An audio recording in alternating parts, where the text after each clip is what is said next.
आज हम लोग विज्ञान में रसायन विज्ञान, केमिस्ट्री साइंस के बारे में हम लोग जानेंगे। केमिस्ट्री साइंस के बेसिक आधार, रसायन विज्ञान के आधार, रसायन विज्ञान क्या है, विज्ञान की वह शाखा जिसके अंतर्गत पदार्थों के गुणों, संगठन, संरचना तथा उनके होने वाले परिवर्तनों का अध्ययन है।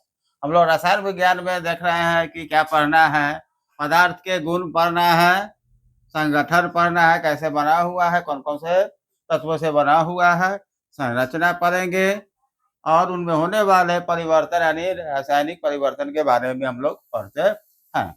रसायन विज्ञान शब्द की उत्पत्ति मिस्र के प्राचीन नाम कीमिया से हुई है। कीमिया का अर्थ है काला रंग। शुरू में रसायन विज्ञान को केमिटेकिंग कहा गया है। क्या कहा गया? शुरू में रसायन विज्ञान को केमिटेकिंग कहा गया है। मिस्र के प्राचीन नाम कीमिया से बना है रसायन विज्ञान। कीमिया का अर्थ होता है काला रंग। आधुनिक रसायन विज्ञान के जनक यानी पिता लेवोर्सिए है। कौन है? लेवोर्सिए है। रसायन विज्ञान के आधुनिक रसायन विज्ञान के जन्मदाता लेवोर्सिए हैं। ब्रांच ऑफ केमिस्ट्री यानी रसायन विज्ञान की शाखाएं। कौन कौन से रसायन विज्ञान की शाखाएं हैं जो हम लोग अभी देखते हैं? भौतिक रसायन यानी फिजिकल केमिस्ट्री, भौतिक रसायन यानी फिजिकल केमिस्ट्री। इसके अंतर्गत हम लोग नियमों और सिद्धांतों का अध्ययन करते हैं।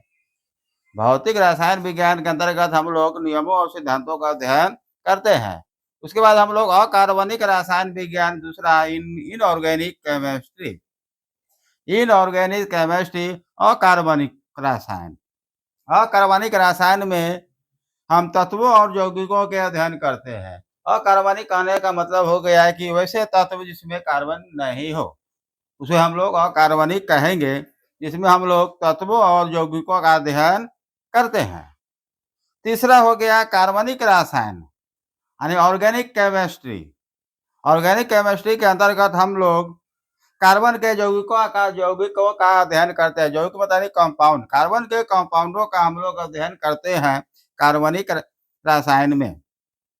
अब लोग चौथा देखते हैं औद्योगिक रसायन, इंडस्ट्रियल केमिस्ट्री। इंडस्ट्रियल केमिस्ट्री में हम लोग बड़े पैमाने पर किसी भी पदार्थ के उत्पादन के बारे के नियमों के अध्ययन और अभिक्रियाओं का अध्ययन करते हैं बड़े पैमानों पर। इंडस्ट्रियल हो गया औद्योगिक रसायन के अंतर्गत।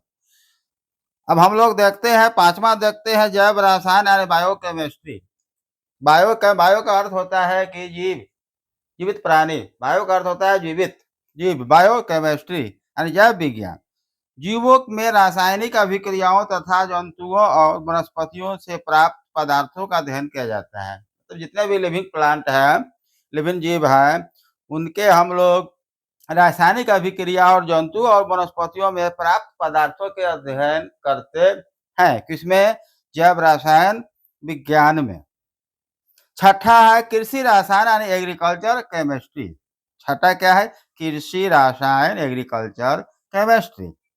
अब कृषि में जीवाणु नाशक, मिट्टी के अध्ययन इत्यादि का अध्ययन किया जाता है। किसमें? कृषि जीवाणु नाशक और मिट्टी का अध्ययन किसमें किया जाता है? कृषि रसायन विज्ञान में, जिसको हम लोग एग्रीकल्चर केमिस्ट्री कहते हैं। सातवां हम लोग देखते हैं औषधि रसायन। बहुत सारे हम लोग दवा खाते हैं, मलेरिया पे, बुखार, टीबी, जो बहुत सारे बीमारी होते हैं, कैंसर, हम लोग क्या है सब केमिकल से प्राप्त होते हैं और केमिकल से बनाए जाते हैं। इसको अध्ययन करने के लिए हम लोग देखते हैं कि औषधि रसायन यानी मेडिसिन केमिस्ट्री में अध्ययन करते हैं। इसमें बड़े पैमाने पर हम लोगों को मेडिसिन बनाए जाते हैं, जो प्राप्त होता है और विभिन्न प्रकार की बीमारियों और रोगों में यह सहयोग करते हैं। अब जीवों में प्रयोग औषधि संगठन बनाने की विधि का अध्ययन किया जाता है। देखो इसमें औषधि रसायन में, मेडिसिन केमिस्ट्री में जीवों में प्रयोग औषधि संगठन बनाने की विधि का अध्ययन किया जाता है। कहने का मतलब है कि हम लोग जो बीमारी होता है उसके दवा बनाने के लिए बनाने वाले विज्ञान को हम लोग मेडिसिन केमिस्ट्री कहते हैं, यानी हिंदी में इसको औषधि विज्ञान कहते हैं। आगे देखते हैं द्रव किसे कहते हैं।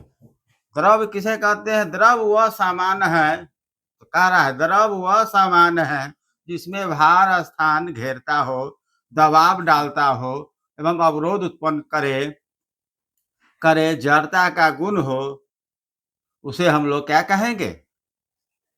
द्रव कहेंगे। इसको हम लोग अनुभव करते हैं, हाँ, अनुभव करते हैं, द्रव कहते हैं। अब द्रव के बाद हम लोग देखते हैं पदार्थ क्या होता है। भाई पदार्थ, बहुत लोग नाम सुनते हैं कि पदार्थ पदार्थ।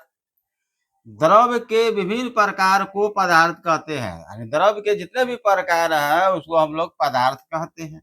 पदार्थ है जो भी पदार्थ जो बना हुआ है वह किसी न किसी तत्व से मिलकर बना हुआ होगा, जो आगे हम लोग देखेंगे। अब वस्तु देखते हैं, कथाई वस्तु, ही वस्तु, कुर्सी वस्तु, किताब वस्तु, कलम वस्तु, बैग वस्तु है।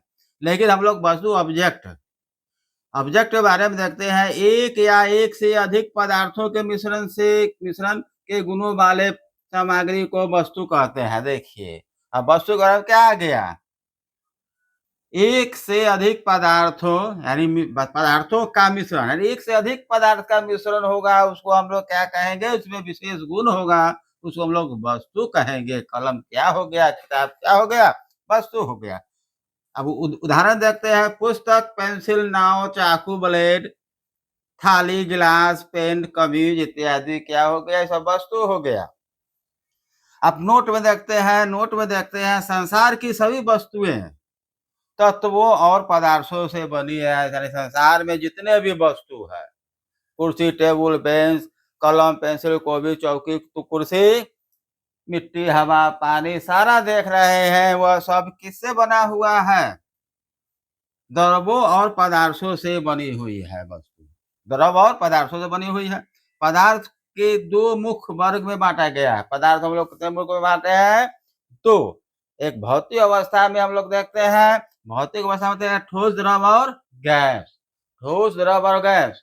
पृथ्वी पर एक ही पदार्थ है पानी, जो तीनों अवस्थाओं में, भौतिक अवस्थाओं में पाए जाते हैं। पानी यानी जल, यानी वाटर, यानी नीर।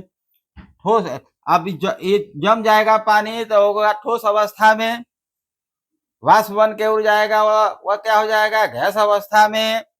अब पानी हम लोग पीते हैं, वह कौन अवस्था में? देख ही रहे हैं कि द्रव अवस्था में होता है। तो भौतिक अवस्था में पदार्थ को तीन वर्गों में बांटा गया है, ठोस, द्रव और गैस। अब दूसरा देखते हैं, रासायनिक संगठन के आधार पर भी पदार्थ को हम लोग बांटते हैं। किस आधार पर? रासायनिक संगठन के आधार पर, जिसमें तत्व, यौगिक और मिश्रण है। तत्व, यौगिक और मिश्रण है। तत्व किसे कहेंगे? तत्व उसे कहेंगे जो एक ही प्रकार के परमाणु से बने होंगे, उसको हम तत्व कहेंगे।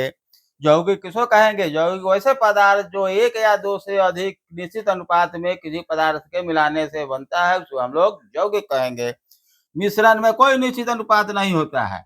एक या दो से अधिक पदार्थों के मिश्रण को हम लोग मिश्रण कहेंगे, जिसमें निश्चित अनुपात की आवश्यकता नहीं है। यौगिक में निश्चित अनुपात की आवश्यकता है। और तत्व में हम लोग देखे हैं कि एक ही प्रकार के परमाणु से बना होगा, उसको हम तत्व कहेंगे। जैसे में सोना, चांदी, तारा, ये सब एक ही प्रकार के परमाणु से बने हुए हैं, जिसको हम लोग तत्व कहेंगे। और हम लोग आगे की क्लास में हम लोग देखते हैं तत्व, यौगिक और मिश्रण के बारे में हम लोग विशेष चर्चा करेंगे, जो परीक्षा उपयोगी होगा। आज के वीडियो है जो बेसिक ज्ञान, यानी बेस बनाने के लिए दिया गया है, समझाने के लिए दिया गया है। आप लोग शुरू से इसको वीडियो को देखें और आगे आने वाले वीडियो को भी देखते रहें, तो आगे समझ में आने में कोई कठिनाई और नहीं होगा। धन्यवाद।